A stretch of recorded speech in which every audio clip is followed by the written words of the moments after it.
Welcome back friends. देखिए हम 15th part तक पहुंच गए हैं कवर करते करते।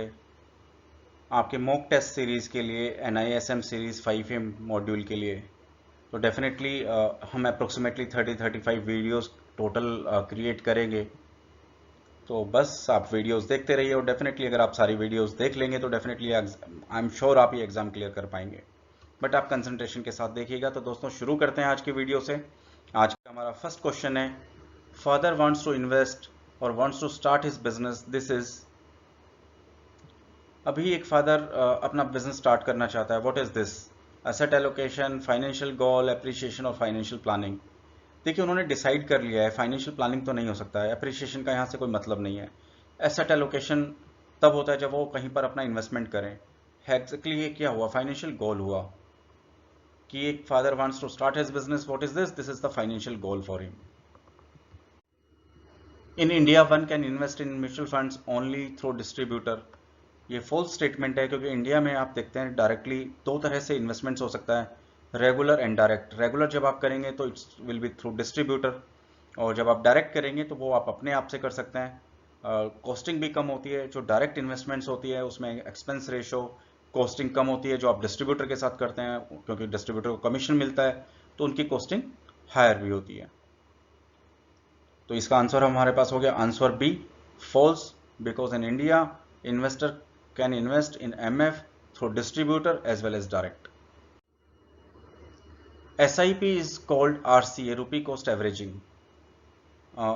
हमारे पास ऑप्शन है ट्रू और फॉल्स, तो आंसर हो गया यस, बिकॉज हमने इलोबरेटिव डिस्कस किया था SIP के बारे में।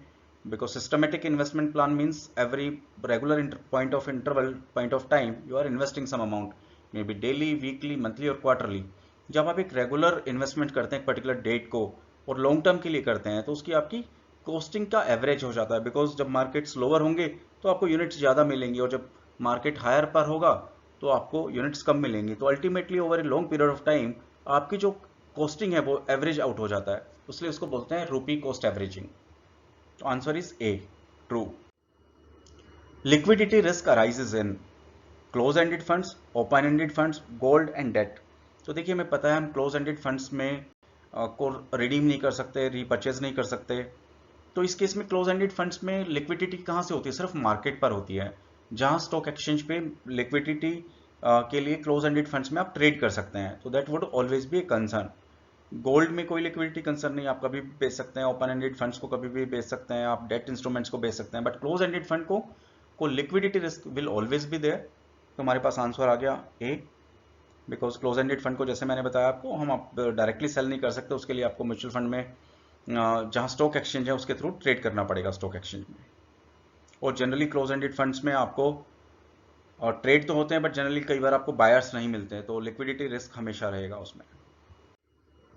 A mutual fund is a pool of trustees money, A pool of investment institution, A pool of investments manager, A pool of investments fund. तो देखिए म्यूचुअल फंड हमने देखा था कि क्या था, इसका बेसिक कॉन्सेप्ट है कि mutual fund is a pool of investment funds. बहुत सारे इन्वेस्टर्स में भी thousands, lakhs, crore of investors आते हैं, अपना मनी पूल करते हैं और वो इन्वेस्टमेंट्स होता है थ्रू AMCs। तो इसलिए mutual funds is a pool of investments fund. Option A D is correct. The name and the background of key personnel in AMC option are not included in SID, declared on MF website, are included in SAI, are not relevant so not disclosed। तो देखिए background of key personal, AMCs के की personal का background बहुत important है definitely. अब ये इसका आंसर क्या आना चाहिए? Are included in SAI। तो उनकी इंफॉर्मेशन SAI होता है। SAI का मीन्स होता है स्टेटमेंट ऑफ एडिशनल इंफॉर्मेशन, में उनके पूरे बैकग्राउंड, जो की पर्सनल होते हैं उनके बैकग्राउंड का पूरा एग्जॉस्टिव डिक्लेरेशंस होते हैं। Annual report should announce the unclaimed amount and the number of investor. जो AMC की एनुअल रिपोर्ट होती है उसमें अनक्लेम्ड अमाउंट कितना पड़ा हुआ है और कितने नंबर ऑफ इन्वेस्टर्स हैं वो पब्लिश होने चाहिए। This statement is true. तो जो एनुअल रिपोर्ट होती है AMC की, अगर उसके पास कोई अनक्लेम्ड फंड्स पड़े हुए हैं वो भी डिक्लेयर करने पड़ते हैं, और नंबर ऑफ इन्वेस्टर्स, कितने इन्वेस्टर्स के फंड्स पड़े हुए हैं वो भी डिक्लेयर करने पड़ते हैं। Next question is STCG, short term capital gain in gold is applicable in the holding period is less than 12 months, 36 months, 9 months and 6 months. तो आंसर इज बी 36 मंथ. तो देखिए हमने पढ़ा था डेट इंस्ट्रूमेंट्स के अंदर हमेशा जब भी आपका शॉर्ट टर्म कैपिटल गेन होता है वो 3 इयर्स होता है, long term capital gain for more then 3 years होता है. तो आप ये टेबल से आप थोड़ा अंडरस्टैंड कर सकते हैं. होल्डिंग पीरियड अगर हम डेट का लेंगे तो short term capital gain on gold would be for less than 3 year, short long term capital gain on gold for more than और इक्वल टू 3 ईयर. और अगर आप टैक्स की बात करते हैं तो short term capital gain tax again as per income tax slab, और अगर long term capital gain on gold है तो 20% विद इंडेक्सेशन बेनिफिट और as per income tax slab. Who a lots the ARN number, ये हम लास्ट टाइम भी अपने last video में डिस्कस किया था.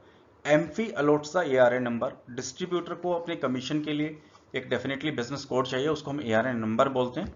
ये एमफी, बिकॉज एमफी की फुल फॉर्म है association of mutual fund of India. तो ये सभी डिस्ट्रीब्यूटर्स को ARN नंबर जनरेट करते हैं, इसी से उनके पास कमीशन आता है. तो हमारे पास इसमें ऑप्शन था AMC, एमफी, सेबी, NISM. हमारा आंसर है बी एमफी. एमफी ही अलॉट करती है सभी डिस्ट्रीब्यूटर को ARN नंबर, और उस ARN नंबर के थ्रू ही कमीशन जाता है जब AMC से बिजनेस करते हैं वो डिस्ट्रीब्यूटर अपने क्लाइंट्स के लिए. Application for MF would be rejected if paid in cheque, DD, cash, banker cheque. Mutual fund में आप कैश में इन्वेस्टमेंट्स नहीं कर सकते, इसलिए हमारा आंसर हुआ यहां पर सी. अगर कोई आपने कैश में कोई इन्वेस्टमेंट की तो आपकी म्यूचुअल फंड की application will be rejected. Role of credit rating agencies is highest in debt fund, gold fund, real estate fund, equity. तो देखिए क्रेडिट रेटिंग एजेंसीज का रोल डेट फंड में हाईएस्ट होता है, बिकॉज जो क्रेडिट रेटिंग एजेंसीज होती है date funds को रेट करती हैं depending upon their rating criteria with safety. It's moderate safe, it's high safe, it's not adequate safe. Because जितना सेफ्टी होगा उतना रिटर्न्स कम होगा, और जितना सेफ कम होगा उतना ही रिटर्न्स ज़्यादा होगा.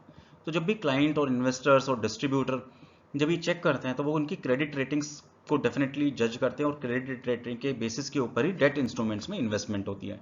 डेट इंस्ट्रूमेंट्स हम उनको अगेन वही बोलते हैं which is not equity based, जो एक तरह से सिक्योरिटी के फॉर्म में होते हैं, बॉन्ड्स के फॉर्म में होते हैं. These are called debt funds. तो डेट फंड्स का इन्वेस्टमेंट बेसिस बहुत बड़ा रोल होता है क्रेडिट रेटिंग की एजेंसीज के लिए. तो हमारे पास आंसर हो गया यहाँ पर A. Investors in PPF gets deduction up to. तो देखिए 80C में डिडक्शन होता है 1.5 लाख, वही PPF पर है. तो यहाँ पर हमारा आंसर हो जाएगा C 1.5 lakh. Cut off time are. देखिए कट ऑफ टाइम आर, इसके हमारे पास ऑप्शन है agreed between AMC and distributor, different for every RTA, prescribed by SEBI, different from AMC to AMC. देखिए कट ऑफ टाइम NAV के लिए क्या होना चाहिए, जो हम डिस्कस कर रहे थे अपनी कुछ वीडियोस में कि डेट फंड, लिक्विड फंड और इक्विटी के ऊपर, ये सभी सेबी प्रिस्क्राइब्ड होते हैं. तो सभी AMC, सभी म्यूचुअल फंड्स के लिए सेम रहेंगे कट ऑफ टाइम. तो cut off times are actually prescribed and regulated by SEBI. तो answer is C. Money market in which MF invest are regulated by AMFI, SEBI, RBI, stock exchange, C. देखिए money market money की liquidity के basis के ऊपर, RBI के treasury bills के ऊपर बहुत डिपेंड करता है. तो इसमें RBI का रोल आ जाता है. तो इसमें definitely money market in which MF investors are regulated by RBI. तो आंसर इज सी. इसका अगर थोड़ा डेफिनेशन आप क्लियर करना चाहें, the Indian money market is controlled and regulated by Reserve Bank of India. RBI is the only institution that can influence the organized sector, while the smaller unorganized sector is largely beyond its control. तो money market को definitely आपको पता ही है, इसमें RBI का बहुत बड़ा role होता है. तो जो म्यूचुअल फंड्स मनी मार्केट में डील करते हैं, these are regulated by RBI as well.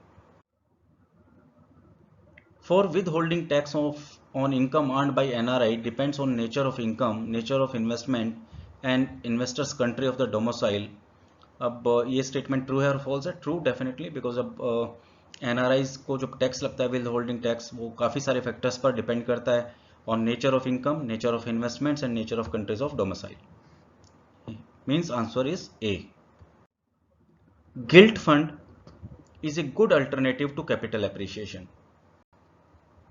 देखिए ट्रू और फॉल्स. गिल्ट फंड क्या हुआ, हमने बात किया था गवर्नमेंट सिक्योरिटीज. तो गवर्नमेंट सिक्योरिटीज बिल्कुल सेफेस्ट हैं, सोवरेन गारंटी होती हैं, तो डेफिनेटली जब गारंटेड इन्वेस्टमेंट्स होगा और आपकी बहुत ज़्यादा सिक्योर्ड इन्वेस्टमेंट्स होंगी तो आपके रिटर्न भी उतनी ही कम होंगी.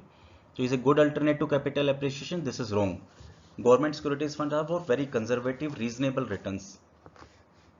अगर आपको कैपिटल एप्रिसिएशन के लिए किसी क्लाइंट को इन्वेस्ट करना है तो वो इक्विटी में इन्वेस्टमेंट करेगा. Hence answer is B. Gilt fund is not good alternative to the capital appreciation, right? Capital appreciation के लिए इक्विटी, कंजर्वेटिव मॉडरेट सेफ्टी के लिए gilt fund which is very conservative. Hence answer is B, false. Which of the following is growth assets? Savings account, current account, real estate, government securities. तो देखिए savings account में कोई growth asset नहीं है, बहुत nominal interest मिलता है. Current account में कोई इंटरेस्ट नहीं मिलता. रियल एस्टेट डेफिनेटली आपके ग्रोथ असेट्स है. रियल एस्टेट में हमने बहुत हैवी रिटर्न से मॉडरेट रिटर्न्स देखी हैं over a long period of time, तो ये ग्रोथ असेट्स है. गवर्नमेंट सिक्योरिटीज अगेन बहुत कंजर्वेटिव रिटर्न्स रहती हैं, तो this option is also not correct. तो हमारा आंसर हुआ सी, रियल एस्टेट. जब भी हम ग्रोथ की बात करेंगे, कैपिटल एप्रिसिएशन की बात करेंगे, तो हम जनरली रियल एस्टेट और इक्विटी की बात करते हैं. Which is prohibited in AMC code of conduct और AMC code of ethics? Inter scheme transfer, front runner और फ्रंट रनिंग, और C security transaction through associated broker, distributor of MF through AMC. देखिए इसमें इसका आंसर बी है हमारे पास, front running. Front running का इसमें डेफिनेशन थोड़ा अगर आप समझेंगे तो आप ये क्वेश्चन क्लियर हो जाएगा. व्हेन ए ट्रेडर और ए डीलर बाइज, सेल और share in the company before his organization buys sell the same share knowing the stock prices will move either way. तो देखिए उसमें जो एम्प्लॉइज हो गए, जो कंपनी में एएमसीज हो गए, अगर वहां पर वो डीलर और वो उसके एम्प्लॉइज, उनको ये पता है कि कोई कंपनी इसके शेयर्स कंपनी बाय और सेल करने वाली है, और उसी फैक्टर के बेसिस के ऊपर अगर वो ऑर्गेनाइजेशन में अपने शेयर्स बाय और सेल कर लें, तो वो एक तरह का इनसाइडर ट्रेडिंग हो जाता है. Knowing the stock price will move either way because of his company's trading, it's called the front running. मतलब वो आगे कंपनी से निकल रहे हैं और फ्रंट रनिंग कर रहे हैं, और वो पहले से ही वो डिसीजन ले रहे हैं जो अपनी कंपनीज के बेसिस के डिसीजन है. तो एक front running could happen in all the types of stock, whether it's large cap, mid cap और इवन स्मॉल कैप. अब हमारे पास ऑप्शन आ गया, इसका आंसर आ गया B. Loads are applicable to. तो देखिए लोड्स किस पर अप्लीकेबल हैं? Transfer of closed ended scheme, redemption, purchase and redemption. Purchase हमने देखा था एंट्री लोड तो सेबी ने खत्म कर दिया था, तो अभी कौन से लोड्स अप्लीकेबल हैं? Exit loads. तो हमारे पास यहाँ आंसर आ गया. एग्जिट लोड कब लगता है आपके पास? रिडम्पशन पर. जब आप रिडीम करना चाहते हैं, जब आप एएमसी रीपरचेज करती है, उसी को रिडम्पशन बोलते हैं. तो हमारे पास यहाँ आंसर आ गया B, redemption. Exit load applicable on redemption. Thank you very much for watching this video. If you are liking this video and if these videos are creating some value to you, then definitely I request you to please subscribe my channel, and I require a lot of support from your side. Again, thank you very much for watching this video and have a nice day. Guys, bye bye.